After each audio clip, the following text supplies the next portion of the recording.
Overcoming fear. Fear, if you go back, it was episode 8, and we talk about the cost of fear and how to overcome it. You first have to assess the cost, what it's costing you. You have to know your fear. You have to understand what it's costing you. You have to despise your fear, and you have to take massive action. Those were the 4 steps.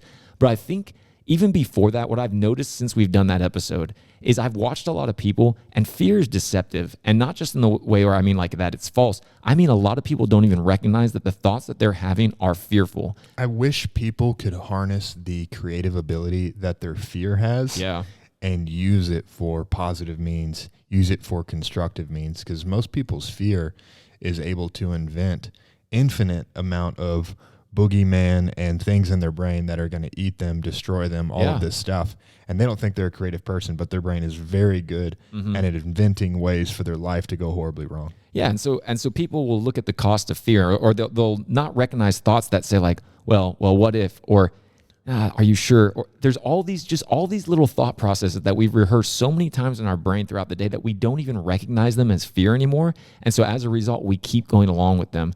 And the truth is that lies don't have any power unless you believe them. And that's really what fear is. It's an absolute lie. So people will look at the cost of fear and they'll say, well, it's costing me anxiety. It's costing me this. But here's the thing. You don't realize what it's actually costing you. What it's actually costing you is the best, most unleashed version of yourself that you could ever imagine. Because as long as you're listening to fear, you will not be maxing out your life, your potential, and who God made you to be. 100%. That's good. I think the saddest part of fear for me is there's a question we just did a podcast on better questions, right? Yes. There's a question that I think is such a powerful, wonderful, vision inspiring question that for most people is the worst question for them. And that's what if, right? Yep. For most people, the what if question is all the things that could go wrong. But what if you could remove fear? What if becomes a picture of possibility for you? What if this works out? What if I get this next opportunity? What if I can change and my life can change because I change? What if all of these possibilities in your life that you don't see because you have fear? And so fear for me is just, I'm glad that you got set free from fear. And it's one of the things that's most important to me in my life. I've talked about this before. One of my defining moments when I was young, we're just watching a friend get stuck on a diving board from fear. Right? Fear kept him from being in the pool with all of his friends and just having a good time. Fear is one of the most limiting things on our life. So if I can help anyone else get free from fear, I want to do it. And what fear does from you is it takes away your ability to have a what if that's a what if for the good, a what if for the future of possibility. Yeah, and with each thing that we're going to go through, I'm going to tell you how I applied it, not because I'm saying, hey, look at me, but because I'm hoping that you will listen to what I've done, and hopefully it'll inspire some people out there to be like, you know what, I could do that. So what I did with fear is I basically created a gag reflex to it. Yeah. I made a decision that as soon as I identified a thought process that was based in fear, I wouldn't go like, oh, well, is there anything to it? I just throw the whole thing out. Literally, as soon, and you recognize fear. There's like an incongruent feeling in your chest. You have like this. And so you could think like, how do I create a gag reflex for fear? Yeah.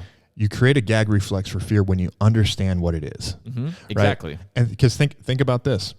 If you go back to Joe, where no one remembers Joe Rogan from Fear Factor, right? Go back to Fear Factor. Yes. Right. And that's, if you remember watching that show, this is a good example, right? If I blindfolded you and you couldn't smell, and I put this, and I was going to make you eat this like giant, disgusting beetle, you couldn't touch it. I was just going to put it in your mouth and you just got to chew it up.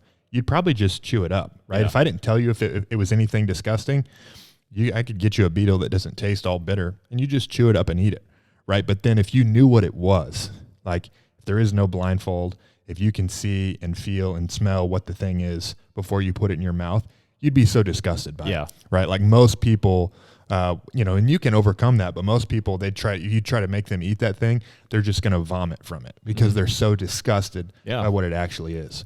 So if you can look at fear that way, if you can understand what it actually is, that not what you're putting into your mouth, but what you're putting into your spirit, what you're putting into your mind. Yes. When you know fear in that way and it causes you to vomit, that's when you have what Nick's talking about, this gag reflex for fear. Yeah. And I'm telling you, it's powerful to make that a non-decision and just say, you know what, anytime that comes in, I'm just throwing it out of my thought process, has been such a game changer for me. It's not even a non-decision. It's an involuntary.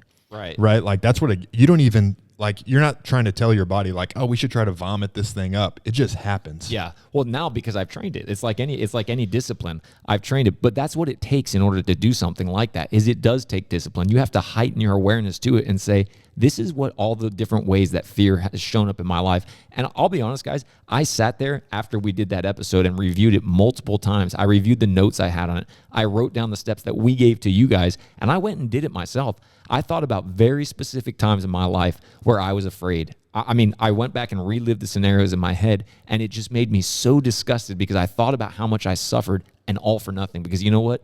Everything I was afraid of never happened. And it's such a waste of energy. Even if you don't think that you have this great life that's waiting for you, at least recognize that you're wasting energy that could be applied elsewhere whenever you give it towards fear.